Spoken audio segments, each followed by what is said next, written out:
So welcome back Giridhar గారు. అయితే ఏ shock ఇస్తోంది చైనా అమెరికాకి, ఇరాన్కి సీక్రెట్గా డేటా పంపిస్తుంది, అమెరికా సేనల మీద డ్రాగన్ నిఘా పెట్టింది. To what extent it can be justified అండి?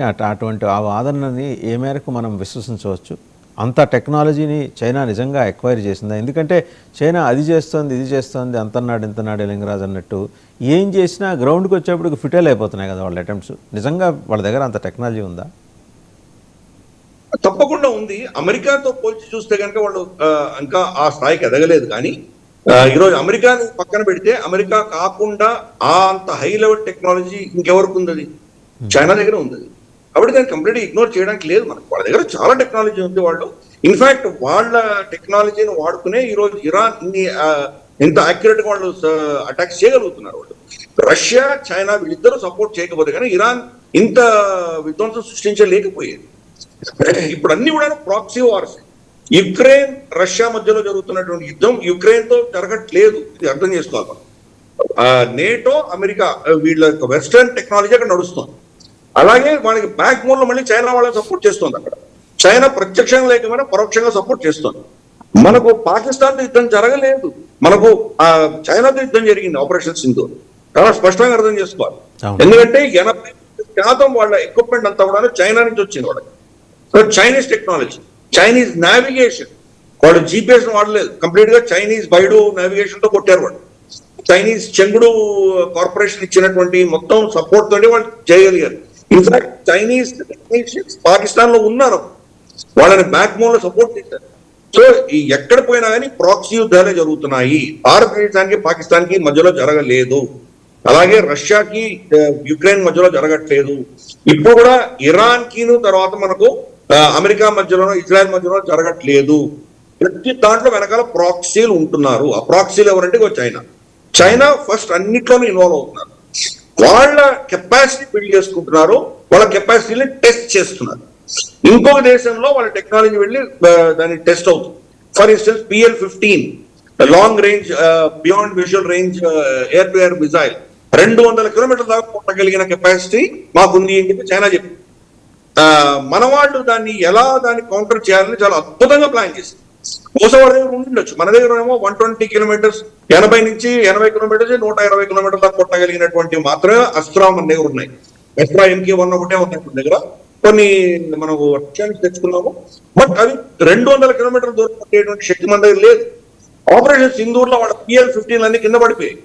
వాళ్ళు నిజంగా కరెక్ట్ గానే ఫైర్ చేశారు, మన రేంజ్ లోకి వచ్చాం ఫైర్ చేశారు. కానీ దాన్ని ఎలా తప్పించుకోవాలన్న ప్రోటోకాల్స్ మన వాళ్ళు విపరీతంగా ప్రాక్టీస్ చేశారు. కాబట్టి అది ఫైర్ చేయగానే మనం తప్పించుకొని వచ్చేసాం. అది ఏమి చేయకుండా కింద పడిపోయింది. దాన్ని మనం రివర్స్ ఇంజనీరింగ్ చేసాం. వాళ్ళకి తెలుసు ఇది ఏదో అవుతుందని చెప్పి పాకిస్తాన్కి ఇచ్చిన వర్షన్ చాలా చిన్న వర్షన్, అంతకంటే పెద్ద వర్షన్ వాళ్ళకి తయారు చేసి పెట్టుకున్నారు చైనాతో. రేపు చైనాతో మనం యుద్ధం చేసినప్పుడు పాకిస్తాన్ షూట్ చేసిన PL-15E రాదు మన దగ్గర, వాళ్ళ దగ్గర వేరే వర్షన్స్ ఉన్నాయి. కాబట్టి ఇవన్నీ కూడా ఎక్స్పెరిమెంట్స్ చేస్తున్నారు వాళ్ళు. అలాగే వాళ్ళ HQ-9 అంటే అది బేసికలీ S-300, S-400 ఆల్రెడీ చైనాలో ఉంది, మన దగ్గర S-400 ఉంది, అది పాకిస్తాన్కి ఇవ్వలేదు వాళ్ళు. కాబట్టి టెక్నాలజీ అనేది వాళ్ళు ఎక్స్పెరిమెంట్ చేస్తున్నారు. నార్త్ కొరియాకి ఇచ్చారు వాళ్ళ టెక్నాలజీ. నార్త్ కొరియా ఏమో జపాన్ని కొరియాని అక్కడ బెదిరిపోయింది. అలాగే పాకిస్తాన్ వాడుకుని వాళ్ళు ప్రయత్నం చేస్తున్నారు. సో ఇవన్నీ కూడా ఏంటంటే ల్యాబొరేటరీస్ లాంటివి. మనం ల్యాబ్ లో టెస్టింగ్ చేస్తాం, ఫస్ట్ టెస్టింగ్ చేసి బాగానే ఉంది అంటే కానీ అప్పుడు పాకిస్తాన్ వాళ్ళకి లాబొరేటరీ, చైనాకి పాకిస్తాన్ లాబొరేటరీ అంతే. పాకిస్తాన్ లాబొరేటరీ నేను వాళ్ళకు టెక్నాలజీ ఇచ్చారు, వాళ్ళకు టెక్నాలజీ ఇచ్చి కానీ ఫర్ ఇన్స్టెన్స్ J-35 ఇవ్వడానికి సిద్ధపడింది మనకు చైనా. J-35 ఇంకా వాళ్ళ ఎయిర్ ఫోర్స్ లోనే ఇంకా ఇండక్ట్ అవ్వదు. అటువంటిది ఇంకా J-20 స్టెల్త్ అని చెప్పి వాళ్ళు గొప్పగా చెప్పుకుంటున్నారు. కానీ మనం ఆల్రెడీ చెప్పాను చాలా క్లియర్ గా, మన ఫార్మర్ ఎయిర్ ఫోర్స్ చీఫ్ చెప్పారు, మేము వాళ్ళు టిబెట్ లో వాళ్ళు కొడుతుండగా మేము లాక్ చేసాము అని చెప్పి చెప్పారు. అంటే స్టెల్త్ కాదు అని మనం ప్రూవ్ చేసాము ఆల్రెడీ. అయినా వాళ్ళు వాళ్ళ J-20 వచ్చేసి స్టెల్త్ అని చెప్తున్నారు. వాళ్ళు J-20లు J-35 పాకిస్తాన్కి ఇవ్వడానికి సిద్ధపడుతున్నారు. ఇంకా ఈ సంవత్సరాంతానికి కనీసం 1-2 ఎయిర్ క్రాఫ్ట్స్ వస్తాయి. 2020 షిప్మెంట్ మూవ్ అవుతాయి.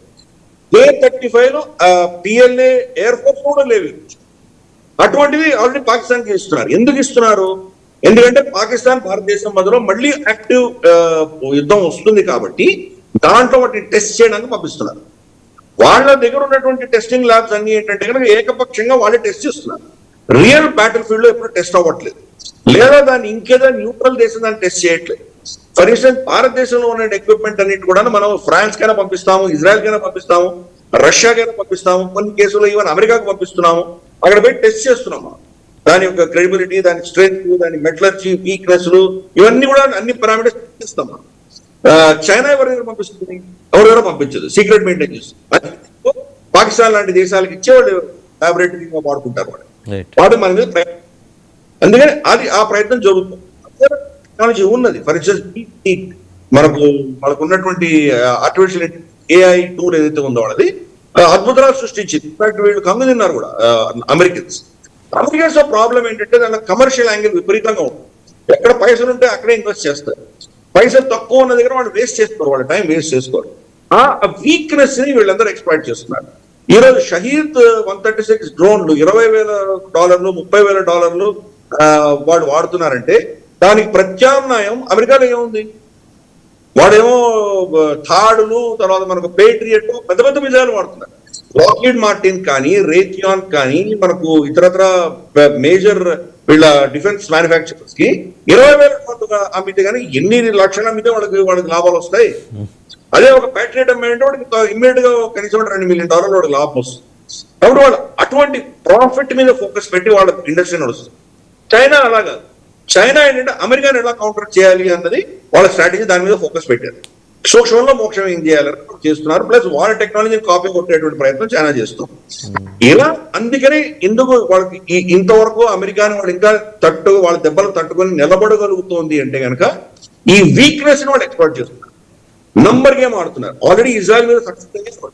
వాళ్ళకు ఉన్నటువంటి ఐరన్ డోమ్ ని ఎలా చేయాలంటే కనుక హమాస్ వీళ్ళు ఒక గంటలో 100 మిజైల్స్ ఆపగలిగితే గంటకి 300 మిజైల్స్ కొట్టారు. సో వాళ్ళు ఎక్సెస్ సాచురేషన్ వాళ్ళు ఏం చేయలేకపోయారు. మన మీద కూడా అదే ప్రయత్నం చేసింది పాకిస్తాన్. ఆపరేషన్ సింధూర్ లో మన కెపాసిటీ ఎంతోనో వాళ్ళు ఎస్టిమేట్ చేసుకుని దానికి 2 వాళ్ళు. మనం ఏం చేసామంటే మన డిఫెన్స్ ఎస్టాబ్లిష్మెంట్స్ ఎక్కడైతే ఉన్నాయో, మన ఎయిర్ ఫోర్స్ బేసెస్ కానీ, మన ఆర్మీ క్యాంటన్మెంట్స్ కానీ, వాటిని అన్నింటినీ కూడాను ఎంత పటిష్టంగా మనం integrated air command control systems లో మనం దాన్ని పెట్టామంటే ఒక్క డ్రోన్ కూడా మనం ఏం చేయలేక. కాకపోతే సివిలియన్ ఏరియాస్ లో పడ్డాయి. ఫర్ ఇన్స్టెన్స్ జమ్మూ పడ్డాయి. అందుకనే మోదీ గారు లాస్ట్ రిపబ్లిక్ డే పరేడ్ లో ఏం చెప్పారంటే మేము సుదర్శన్ చక్రాన్ని కవచం పెడతాం, 10 ఏళ్ళు పడుతుంది అన్న. దానికి అర్థం ఏంటంటే మన సివిలియన్ ఏరియాస్ మన పట్టణాల్లో కూడా ప్రొటెక్ట్ చేయడానికి కోసం అని చెప్పి దాన్ని ఎన్హాన్స్ చేస్తున్నాం. ప్రస్తుతానికి మన డిఫెన్స్ ఎస్టాబ్లిష్మెంట్ మనం చేయగలుగుతున్నాం. చైనాలో ఈ వీక్నెస్ అనేది వాళ్ళు కూడా దాన్ని కరెక్ట్ చేసుకుంటున్నారు. యుద్ధం చేయట్లేదు, వాళ్ళు వేస్ట్ చేసుకోవట్లేదు పైసలు. ఈరోజు అమెరికా వాళ్ళ టెక్నాలజీతో వేస్ట్ చేసుకుంటుంది. యుద్ధం చేసి రేపటి రోజు చైనా కనుక కబ్జా చేసుకుందంటే అమెరికా టైవాన్ సహాయానికి రాలేదు. 9 సంవత్సరాల ప్రొడక్షన్ అంతా కూడాను వాళ్ళు 2-3 వారాల్లో ఖర్చు పెట్టేశారు. ఈ మన పేట్రియట్ మిసైల్స్ అని ఖర్చు పెట్టేశారు. రేపు ఇంకెక్కడైనా యాక్టివ్ అయిందంటే కనుక వీళ్ళు అక్కడ వెళ్ళలేనటువంటి పరిస్థితి. అది ఈ రోజు అమెరికాకు ఉన్నటువంటి పరిస్థితి. దాన్ని వాళ్ళు ఎక్స్పెక్ట్ చేస్తున్నారు. ఇవన్నీ వాచ్ చేస్తుంది చైనా. కాబట్టి చైనాని మనం తీసివేయలేము. ఏ శత్రువున లైట్ గా ఎప్పుడు తీసుకోకూడదు. చాలా మంది ఏంటంటే చాలా దాన్ని లైట్ గా ఏం అంటారంటే చలేతో చాంతక్ నైతో శాంతక్, వీళ్ళది ఏముంది, ఇది చైనీస్ మెటీరియల్ అంతా నాశరకమైన మెటీరియల్ ఇవన్నీ అంటారు. కానీ దాన్ని డిస్మిస్ చేయకూడదు. ఎస్, వాళ్ళలో వీక్నెస్ ఉందంటే ఎక్స్ప్లాయిట్ చేసుకుంటాము.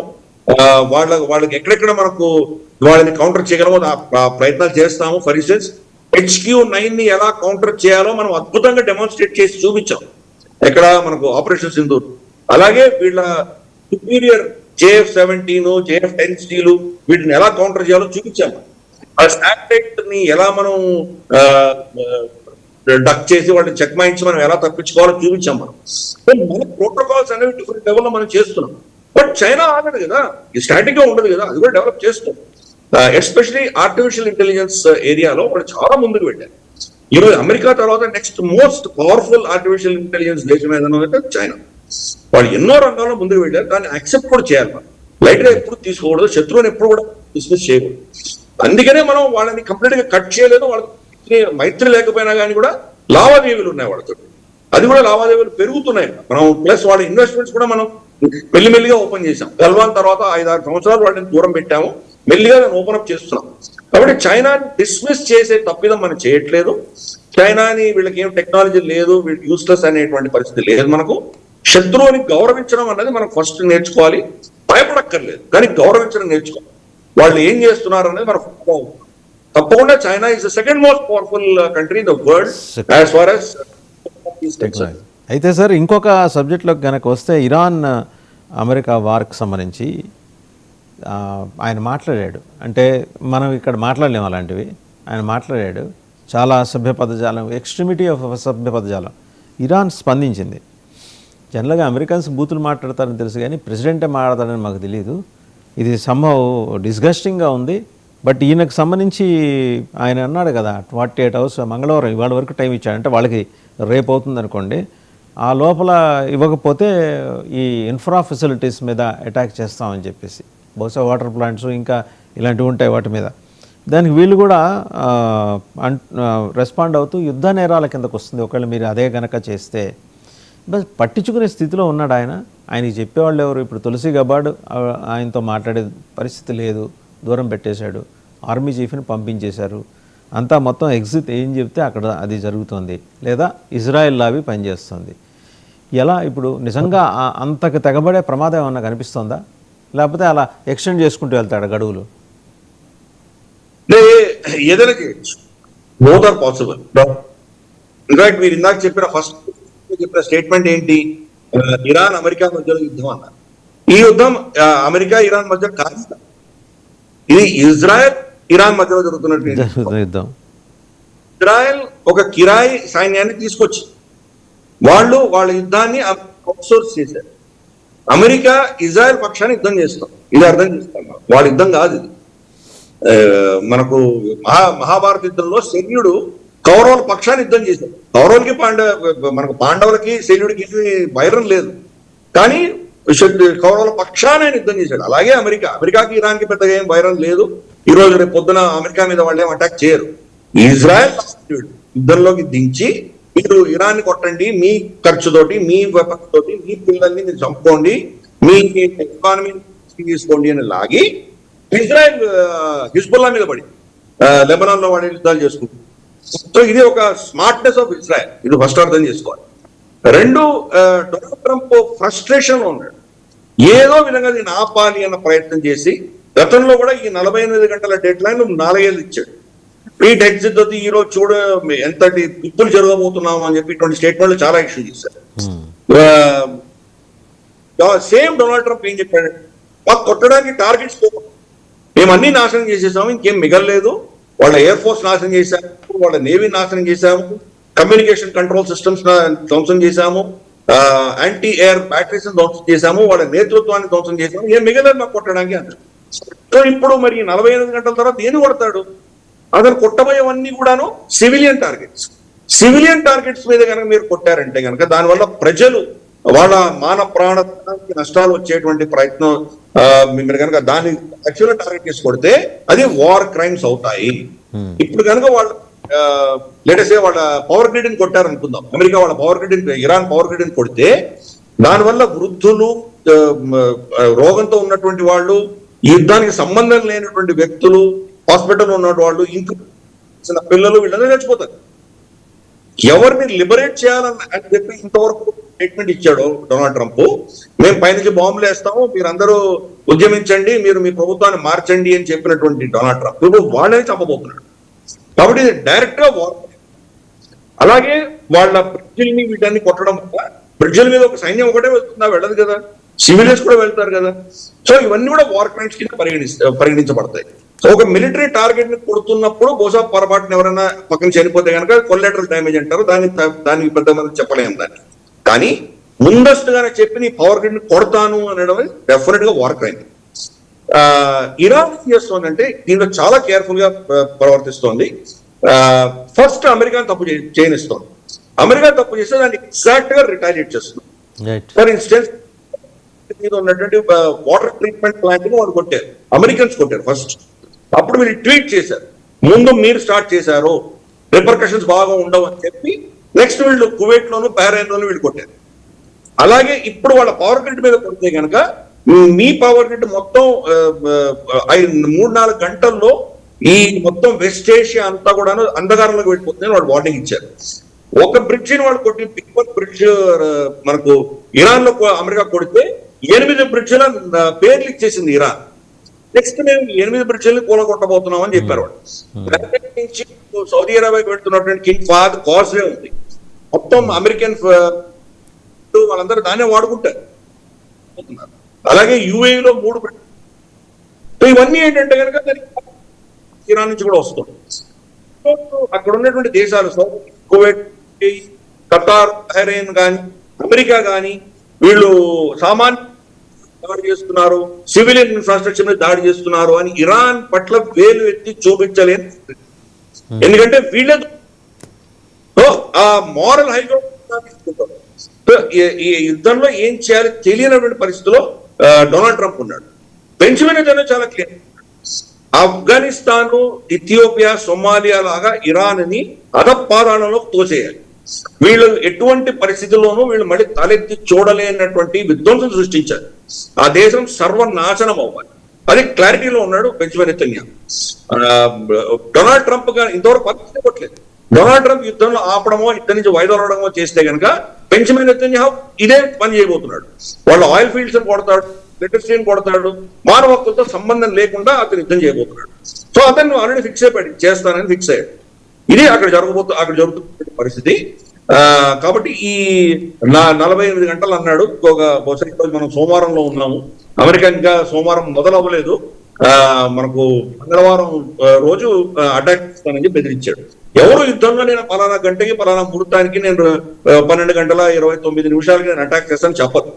ఇది చెప్పాడు, ప్రిపేర్ అవుతున్నారు కదా వాడు. దాన్ని ఎక్కడెక్కడ చూశారు కదా సార్ ఆయన ట్వీట్. ఆయన he has declared Tuesday as power plant and bridge day. ఎంత వెటకారము. అంటే యుద్ధం చేయొచ్చు సార్, 2 దేశాలు కొట్టుకోవచ్చు, బట్ వైరి దేశాన్ని బీలిటిల్ చేస్తూ మాటలు నోరు జారుతూ ఆయన అంటే ఇప్పుడు రేపు పొద్దున ఇరాన్ వెటకరించవచ్చు. నీ మంగళవారం మాటల్లో నీవు చాలా చూసామని చెప్పేసి ఇరాన్ కూడా అనొచ్చు రేపు పొద్దున. ఎందుకంటే ఇలాంటి మంగళవారాలు ఇరాన్ ఇప్పటికి 4-5 వారాలు చూసింది.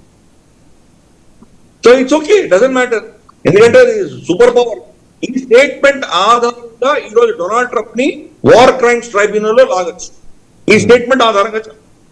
కానీ సూపర్ పవర్ ప్రశ్నించే అధికారం, వాళ్ళని కౌంటర్ చేసే అధికారం, వాళ్ళ మీద డొనాల్డ్ ట్రంప్ మీద అధికారం ఎవరికి ఉంది? ఎవరైనా ఇంటర్నేషనల్ కోర్టు కేసు వేస్తే వాళ్ళని చంపేస్తారు అమెరికా, సింపుల్. కాబట్టి ఆ గుండా యుద్ధం అన్నది మనం దాన్ని ఎవరు ఆపలేరు. ఒకవేళ రష్యా కానీ చైనా కానీ ముందు తీసుకొస్తే, హైపోథెటికల్ అనుకోండి, ముందుకొచ్చి ఇంటర్నేషనల్ ట్రిబ్యునల్కి వెళ్తే అలాంటి అవకాశాలు ఉన్నాయి? అసలు చేయవు, ఎందుకంటే వాళ్ళు కూడా ఇటువంటి చేశారు కాబట్టి. ఓకే, సూపర్ పవర్ వాళ్ళు, శక్తి ఉన్న వాళ్ళు ప్రతి ఒక్కరు అదే చేస్తారు. మనము వెళ్ళాం, మనం బాలాకోట్ ఇంటర్నేషనల్ బోర్డర్ దాటి వెళ్ళి కొట్టొచ్చాం.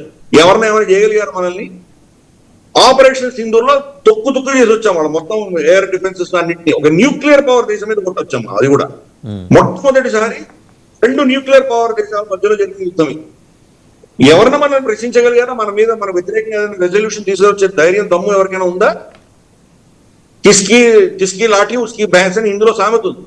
ఎవరి దగ్గర కర్ర ఉందో ఎద్దు వాడిదే అని. కాబట్టి ఈ శక్తి ఉన్న వాడికే గౌరవం ఉంటుంది. అమెరికాని ఈరోజు ఎవరు ప్రశ్నించలేరు, ఎందుకంటే వాడి దగ్గర శక్తి ఉంది కాబట్టి శక్తి ప్రదర్శన చేసిన వాడిని ఎవ్వరు కూడా ఏమీ చేయలేరు. చైనా కాదు కదా, మనకు రష్యా కాదు కదా, అటువంటి తప్పిదాలు చేయరు. ప్లస్ వాళ్ళే ఇటువంటి మానవ హక్కుల ఉల్లంఘనలు కోకొల్లలకు చేశారు. ఆల్రెడీ మనకు వ్లాడిమిర్ పుటిన్ కి వ్యతిరేకంగా అరెస్ట్ వారెంట్ ఉంది. అందుకే సగం దేశాల్లో వెళ్ళడా ఎక్కడో తిరిగి వస్తాం. సో ఆయన మీద అరెస్ట్ వారెంట్, బెంజమిన్ నెతన్యాహు మీద అరెస్ట్ వారెంట్లు ఉన్నాయి. ఆయన ఎవరు పట్టించుకుంటున్నాడు? సరే, వీళ్ళు చాలా పవర్ఫుల్ దేశాలు, వీళ్ళ దగ్గర పెద్ద పెద్ద మిలిటరీలు ఉన్నాయి. ఎల్టీటీ ప్రభాకరన్ ని చంపినప్పుడు మానవ హక్కుల ఉల్లంఘన చేసింది శ్రీలంక అని చెప్పి శ్రీలంకకు వ్యతిరేకంగా మనకు యుఎన్ఓలో రెజల్యూషన్ తీసుకొస్తే ఆ రెజల్యూషన్ మనం కూడా సమర్థించాం. శ్రీలంకకు వ్యతిరేకంగా ఓటు వేసింది భారతదేశం.